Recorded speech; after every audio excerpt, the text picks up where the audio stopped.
Hello, everybody, and welcome to another edition of Magic Mics, proudly sponsored by Mana Traders, as well as Twitch subs and Patreon supporters just like you. My name is Evan Irwin, and get started each week by saying hello to my two co-hosts, Power Dragon. What's up, everybody? And while 7 cards got banned this week, the 3 of us did not. Ha ha! Ruben Bressler, Internet's Ruben Bressler. That's right. We've got enough content to satiate us this week. We've got a full 7-course meal plus and some Knuckles. And Knuckles. I could have been okay with adding and Knuckles to like every bit of our title, just everything and Knuckles and Knuckles and Knuckles and Knuckles. All right, ladies and gentlemen, we will not bury the lead for our first pick. It is the banned and restricted announcement that happened just a few days ago, where they banned 7 cards out of Standard, which is incredible. We'll cover them sort of bit by bit here. Ultimately, I guess before we get started on bit by bit, we got to talk about sort of the grand scheme of things, right?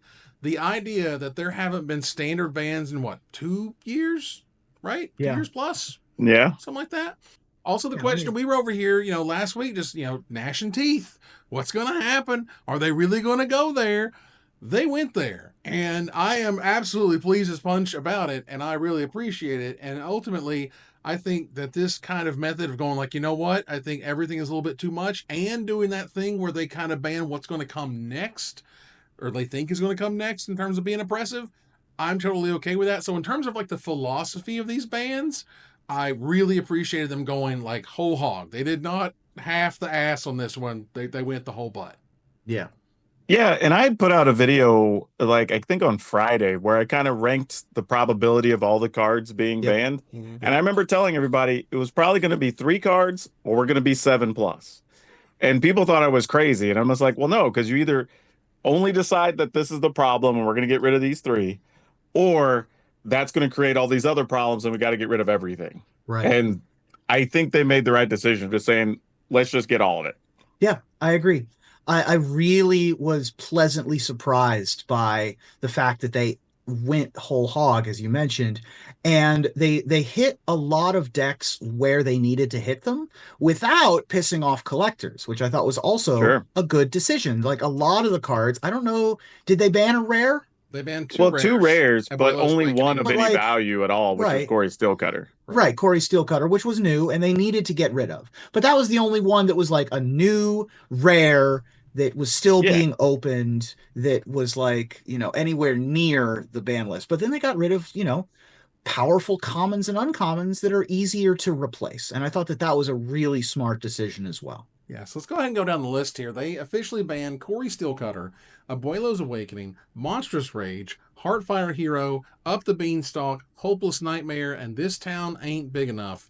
And I am big fans of all these things. Now, Corey Steelcutter, just to start there, if you don't know why it's banned, when a card comes out and it crushes both Standard and Modern, right? There's your alarm. You know what I mean? That's the red light that's blinking over here, going like, maybe we've got a problem, because if it's that good and that kind of a format, and you got so many cheap spells in Standard to work alongside it, Corey Steelcutter is one of those cards that you just go like, did they play test this? Because it's bananas. For my money, the cost or the equip needed to be at least 3. I think the fact that you just played on turn 2 and then you're just like rolling, and not only that, you probably played a turn 1 thing, so you already have 1 body. Now you play that on 2, you're now set up and you're attacking with 3+ things on the next turn, and then it just gets crazy from there, right? I think the cost on that, on both fronts, was just too cheap. Yeah, it was a failure of mine and ours as the top 10 to not recognize that this was Monastery Mentor by another name, and more than that, it was Monastery Swift Spear by another name, because you actually get in for damage immediately. So being able to play it alongside things like Ornithopter in older formats or Mox Amber, much less being able to just go turn 2 Corey Steelcutter, turn 3 Steelcutter 1-mana cantrip, attack for 4, is also just oppressive. Being able to make permanents, so like you can't even cleanly answer it. It sort of had the same problem. Why did the token have prowess? Like, I mean, that's like the other thing. Like, was that even necessary? You're getting a free 1/1 every turn. They even told us that the joke was they wanted to call it Monastery Swift Spear. Swift Spear. That was the joke. But they literally gave us every sign possible. Why does it have to have prowess? Because power? I don't know reasons. Because the issue is you would deal with the creatures, you would deal with the artifact, but if you stuck with the creatures, it's one of those you can't really, you weren't able to sort of answer it cleanly. Couldn't cleanly answer it. It had a lot of problems like Fable the Mirror Breaker did, which was back in 2023, the last time we banned cards out of Standard. Yeah. So, I mean, I think that if you are really interested in continuing to play like a red-blue prowess style deck, you've still got Astrologian's Planisphere from Final Fantasy that is an artifact that makes a token that gets bigger. Like if you really want to do that, you can do that. Yeah. And I think that the card just needed to go. The last Pro Tour results really bore that out. So it was ridiculous. All right, so Abuelo's Awakening is now banned. For those who ain't aware, it is a white 3 generic mana and X rare sorcery. Return target artifact or enchantment card from your graveyard to the battlefield with X additional +1/+1 counters on it. It's a 1/1 spirit creature with a fly in addition to its other types. This is Omniscience. This is the Omniscience combo. This is where they're cutting it at the knees. There are still ways to get back Omniscience. They didn't just say there's no Omniscience combo. They said it's too easy. It's too easy to get it out there. It's too easy to protect it. We're just going to make it a little bit harder. There's some 5-mana options I know out there. There's some stuff in different colors that will return non-aura enchantments or just, permanents and things to the battlefield. So it's not like they're just killing it, but they're certainly killing the ease of it with this. Yeah. Yeah. And I'm okay with that. I'd rather just the Boogeyman be gone because I've never liked Omniscience. I didn't like it being in Foundations or whatever. Mm-hmm. But this is a fine way to at least slow the deck down, make it effectively, I would say a turn 5 deck, but in a lot of cases it's going to be a turn 6 or 7 deck now. Yeah. And that's actually okay, if that's the way you have to play it. Yeah, I'm happy with Omniscience staying legal. I think that the fact that they were mostly able to avoid messing with Foundations in any meaningful way. Mm-hmm. This is the closest really that they did in messing with Omniscience or messing with Foundations. This effect is just not, it's too good for 4 mana. Yeah. Absolutely. By a turn. Yeah, you got to slow it down by 1 turn, and 1 turn is the right amount to slow it down by. So as long as we can get back to our like Obzadat's aid, 5 mana return a permanent from our bin. I think there's a battle that does it, similar thing. Like Yuri does it from Final Fantasy. Like there's a bunch of stuff.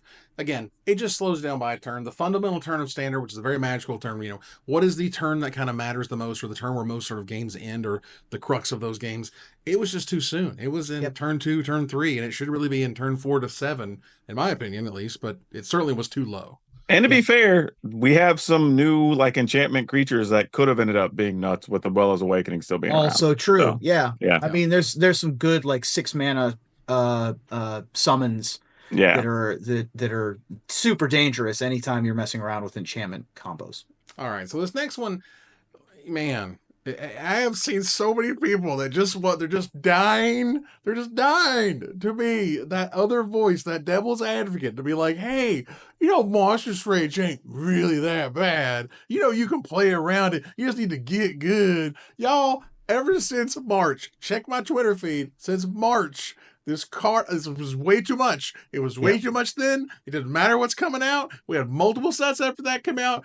No, this card was crazy. The way that this card is unique and is incredible. You can't just say a 1 mana +3/+2 is what this is. That's not true. It's instant speed. It gives trample. It makes a permanent. It makes an enchantment. Like it leaves something behind. It makes blocking just terrible. There's a whole bunch of stuff that this does, and particularly the way it synergizes with the other mechanics that are in and around Standard. Just crazy. I don't know what was going on when they wanted to push 1 mana that hard, but you can't push 1 mana this hard and not have something break. It's crazy. Man, when you see Monstrous Rage, I just think about what old black people used to tell me growing up. When it comes to devil's advocates, the devil don't need any. Because man, this card, it's dumb. I mean, it's been dumb for the better part of a year and a half. Oh, man. Yeah. We're like, hey, look, we've seen enough of it. And the problem is there's other cards you wanted to leave in the format that were still going to be out of control if this card stayed legal. Right. Whether we're talking about Manifold Mouse, whether we're talking about VV, where we're having whatever. There's a whole list of things that would still be exceptional with this card still being in format. So you got to get rid of it. Yeah, there's, it is the best Titan strength that's ever been printed. Traditionally, Yeah. pump spells are not on the ban list. It's been since like Berserk back in the 90s since we Hell, banned a targeted pump spell. Think it could have about at least been a sorcery, and it'd have been somewhat Sure, reasonable. exactly. the sorcery would have So been somewhat reasonable, but even then, man, I think there was a screw the question. Anyway, continue. exactly. And even absent the ability to interact well with Valiant, interacting well with Heartfire Hero and Emberheart Challenger and all of the other Valiant creatures, it was already kind of too good with it just prowess or even just on a guy because of two very important facets. The main three ways that you fight against mono red, as a mono red player, I know this, are targeted removal, blocking, and life gain. Right. And this card made blocking irrelevant and made targeted removal dangerous because the ability to target your Valiant creature, and if it's a Heartfire hero, it gets an additional toughness in addition to the one that Monstrous Rage gives it, or you target it in response to something that you're like shocking, and then you give it 3 toughness, and then you can untap the next turn and continue to beat down with now a trampling creature, and trample makes blocking horrifically bad, is a big problem. Add to that the fact that one of the best ways to recover against mono red is with card advantage, and you still have the Emberheart Challenger that was allowing the mono red deck of mice to maintain card advantage even while beating down, led to a format where you had no other aggro decks. You had 0 other strict aggro decks. Look, like green white toxic was never really a thing. Just like sort of aggressive green decks can't exist. And also the control decks had trouble with it. Look, let's just jump into Time Machine. I'm just going to make a prediction that no one can prove. I'm just going to throw it out there. I think there's a way that Monstrous Rage would not be on this list right now. And I think it's one card. If they had printed one card right alongside this card, I think it would have been fine. And that card is Path to Exile.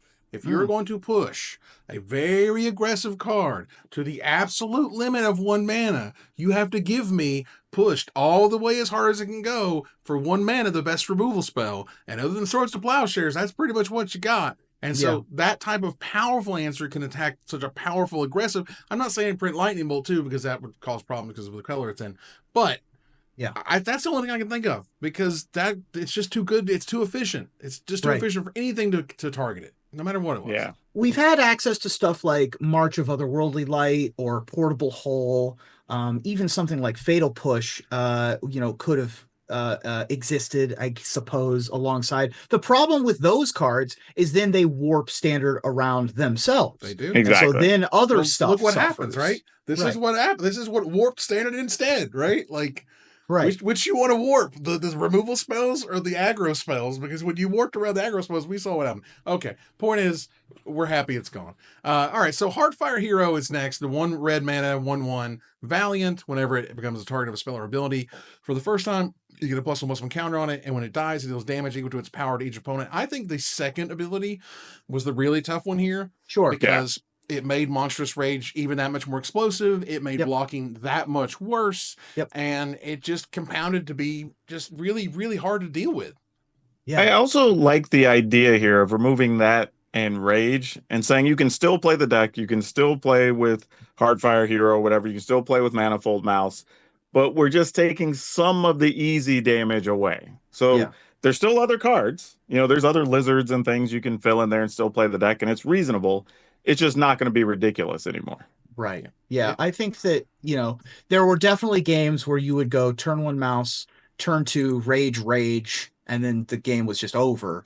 And it meant that no other red 1-drop was playable.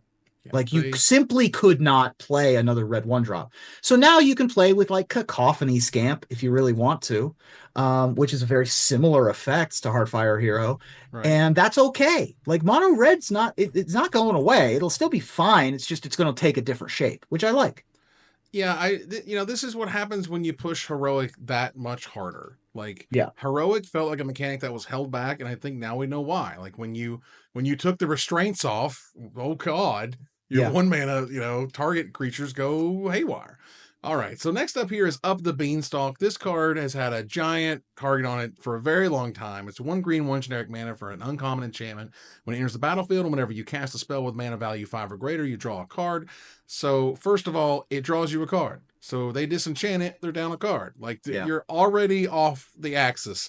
And so with all of these mana, like lower costing mechanics that we've seen, whether it's, this town ain't big enough, which we get to, as well as some others like Ride Down or whatever, or Ride's End. All these cards and then creatures too. I remember playing that deck that cost 1 less for each creature in your graveyard. Those helped with this. Those triggered that, and it was awesome. So Wizards has been getting very friendly with mana discount effects for smaller effects than the main card or whatever it'll be. And they got a mechanic coming that for free Eternities, but we won't talk about that. The point is, Up the Beanstalk created advantages that were not sort of fair or even, and just created crazy advantages over time that you could never keep up with. Yeah, Overlords, Leyline, Overlords huge. just keep going down the list. I will say the only deck that really gets hurt by this it's sad that it's going away is the Golgari self-mill deck. Yeah, sure, it's still playable, but it does lose something. Yeah, that deck's actually the closest thing to what I would say is fair use of Up the Beanstalk. Right, but the problem is the other stuff is just you don't want it around. So this one's needed to go for a while. Yeah. This is one of those ones you just look at and say, yeah, it was about time. Yeah. I mean, I if this card didn't draw a card immediately, it would be fair. If it didn't draw a card immediately, it would still have the Leyline interaction, which is incredibly powerful. Like that was discovered day 1, day 0.5 or whatever. And it's like, that's a crazily powerful interaction. I mean, it didn't take people long to figure out Force of Will and Legacy with this, or there was a card from Warhammer 40K that's a 5-drop that has Miracle for 2 mana. Right. Leyline, obviously, domain stuff works well with it. The Overlords won a pro level event already. So it's an unfair card. Not an unfair card. It is a too good card, even though it is quote unquote fair magic. And so it does need to go. Right. Some of the most unfair magic is when Wizard starts discounting spells costs. Right. And this is a card that literally, gives you a bonus for abusing those discounted cards. Spells. Yeah. Right. And as they keep making more of them, on and on it goes. All right. So next up we have Hopeless Nightmare. This is the one that seemed to confound a lot of people. Hopeless Nightmare is 1 black mana for a common enchantment. When it enters the battlefield, each opponent discards a card or loses 2 life rather. When it's put into a graveyard from the battlefield, you scry 2, and for a black and 2 generic mana, you sacrifice it. And so this card, for those who didn't get to play in those 2 to 3 months where Pixie decks were the best decks, I hate this card so much. It just tears your hand to pieces while also dealing you 2 every single time while giving you a Pixie that is a 1 mana 2/2 flyer, which we've never had in Magic. We never had a 1 mana 2/1 flyer for that matter. The 1 mana 2/2 flyer that gets to pick this up and gets to take another card and another 2 life out of your hand. And there's lots of things that can trigger off of it. And if you have nothing else to do, you just go ahead and sacrifice it to try to find more copies of it and the Pixie to keep going and tearing your hand apart. I'm very glad they banned this. This is one of those preemptive bans I'm super happy about, because this would have been absolutely everywhere day 1 after these bans went into place. It's consistently been one of the best 1 black mana cards over the last few years. And that deck in particular, just exacerbated the problem. Mm-hmm. But I think, even looking over the entire ban list to this point, one of the other big things here, I think, is the play experience for the new players we're acquiring at a rapid rate, especially because of Final Fantasy. You don't necessarily want this experience of not only is your hand getting stripped, you're also taking damage. Not to mention if they're playing the black talent or whatever as well alongside it. It's just such a negative experience that you really don't need that around. Even if the deck is beatable, newer players shouldn't have to go through that slog to have that negative experience. Right. And, it's played alongside Nurturing Pixie in white decks. It's played alongside blue cards with Fear of Isolation. It's played all over the place. We now have enough enchantments that have comes into play abilities that are better than their abilities when they're in play. Things like Nowhere to Run or Momentum Breaker, or even Storm Chaser's talent. There are enough low cost enchantments that have comes into play abilities. And then there's also Grim Bauble, which also is leaves a body behind after you kill something with it. Mm-hmm. That when you are able to build the bounce back and forth kind of Pixie style deck, it becomes a problem. And so I think that it was a good idea to get rid of this before it took over by itself again. So let's go ahead and look at a very normal, base card in Foundations, right? Let's take a look at this real fast. A little card called Run Away Together. It's a blue and a generic mana. Sure. Yeah. For a common instant. Originally showed up in Throne of Eldraine. It's a great thematic card. We run away together. We have fun with a monster and a human, which is really cute. It's an instant. You choose 2 target creatures controlled by different players. Return those creatures to their owner's hands. Oh, cool. How would you upgrade this? Well, let's make it the exact same cost, while also triggering things that care about converted mana cost 5 or more, or 4 or more, or whatever. Yeah. And you have this down ain't big enough. Well, and you can target non-land permanents. Yep. Yes. Yeah, exactly. That's the other part. You can target just your own things. You could target 2 of your own things. For 5 mana. So let's just take everything about that card and just make every single part of it way better than it was. Not there's anything wrong with that, but my lord, for an uncommon, this town ain't big enough for a blue and 4 generic mana. It's like uncommon instant. It costs 3 generic less to cast if it targets a permanent you control.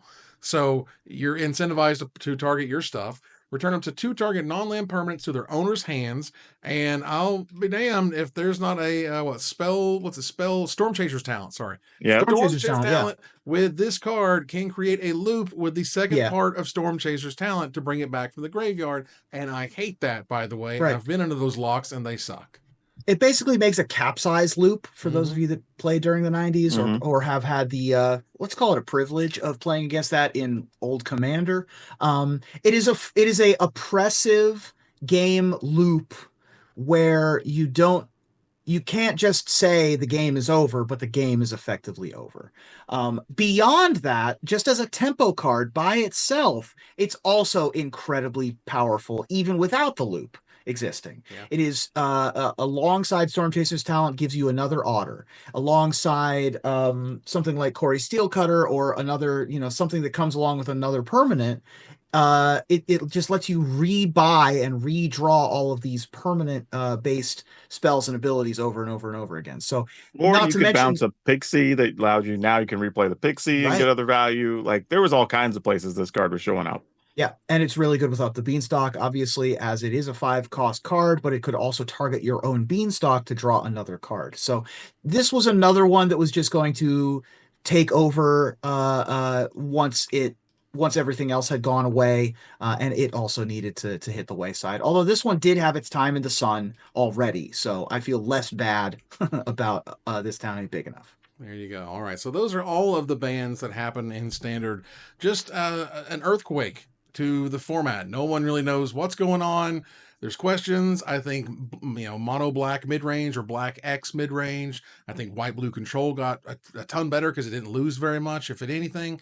If only unless that blue white control was an omniscience deck or whatever. But stock up did not get touched. Stock up, the greatest divination we've ever seen. Combat training is our most recent divination, and somehow stock up just snuck through. It feels like it was a commander card that they accidentally stuck in a standard set. Because on rate, that card is ridiculous.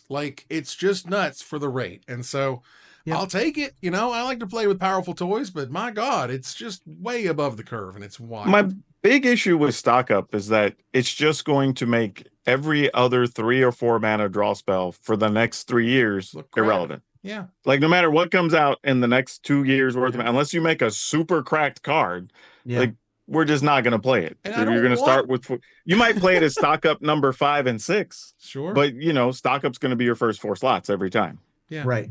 And I think that we're going to keep an eye on stock up. We're going to keep an eye on VV.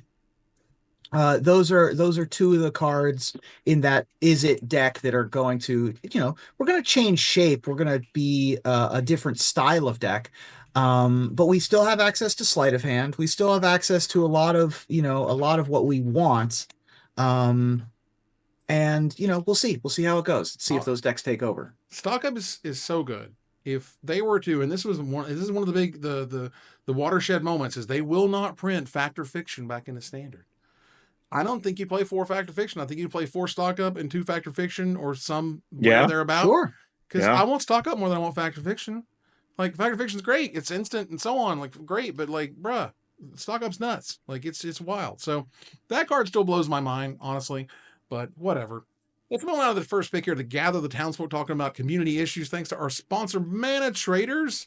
the best tool to enhance your Magic Online experience. Use the code MagicMikes_54P. That's 54Paul for 10% off your next subscription with Mana Traders. Tell them we sent you. We appreciate them supporting the show. And we got to talk about them Sonics. We got to go fast. Sonic. Yep. The Sonics are here. We're going to have a Sonic Universes Beyond Secret Lair product. It's not going to be on the standard or anything. It's just coming. And so there's going to be Secret Lair cards that, your Soul Ring's going to be on there, of course. Sonic has his gotta go fast mechanic, as they should, I believe, anyway. And yeah, Shadow the Hedgehog. Like, this is the type of stuff where, I'm just like scrolling through it, and like my son is like, oh, Sonic the Magic Head, the Hedgehog Magic cards. And I'm like, yeah, isn't that cool? You like Shadow? Shadow's rad.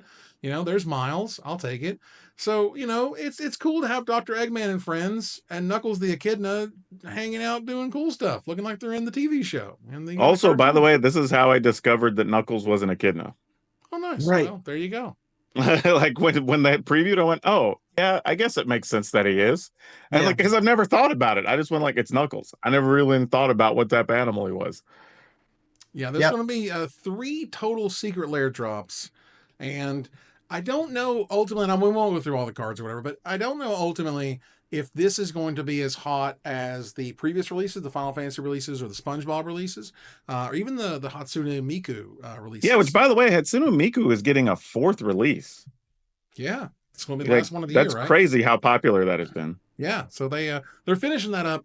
But, again, while this is neat, I just don't see it having the pull, partly because one of the things cool about SpongeBob was there was a whole memes version, right? A whole meme Secret Lair, and there's sort of none of that here, where I think they could have that, original Sonic from the movie and all this other stuff they could poke fun at, but they chose not to. Yeah. I don't know, man. I think Sonic has a lot of fans. I don't know if it'd be that popular, but I think it will be one of the more popular Secret Lairs. Yeah. I mean, it's definitely got a big fan base. I think that the cards that are the new cards are probably the bigger draw, honestly, than the reprints. Although we do get some really interesting, powerful, and expensive reprints, with Knuckles gloves being the Reaver Cleaver. That's a tough one to find. We get some Lightning Greaves and some Swiftfoot boots for our haste enjoyers. So that's very exciting too. But I definitely think Reaver Cleaver is it's a 3 mana equipment that gives +1/+1 and trample, and whenever this creature deals combat damage to a player or planeswalker, you make that many treasures. Ooh, that's an $8+ card. Yeah. And it's very popular in a lot of combat-centric commander decks, specifically ones that already like equipment. So, like Captain America loves it. And I feel like it was a unit commander deck as well. I don't. Yeah, it was originally a commander printing. So, anyway, so that's a good card. But the Sonic legendaries, Sonic the Hedgehog, Shadow, Tails.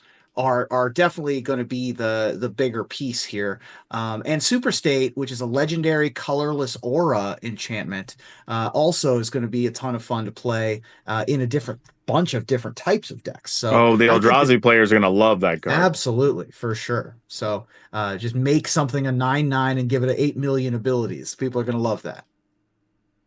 Yeah, and I mean, having the Soul Ring with Sonic in the middle of it, like, that's still hot fire. Yeah, it's really not bad.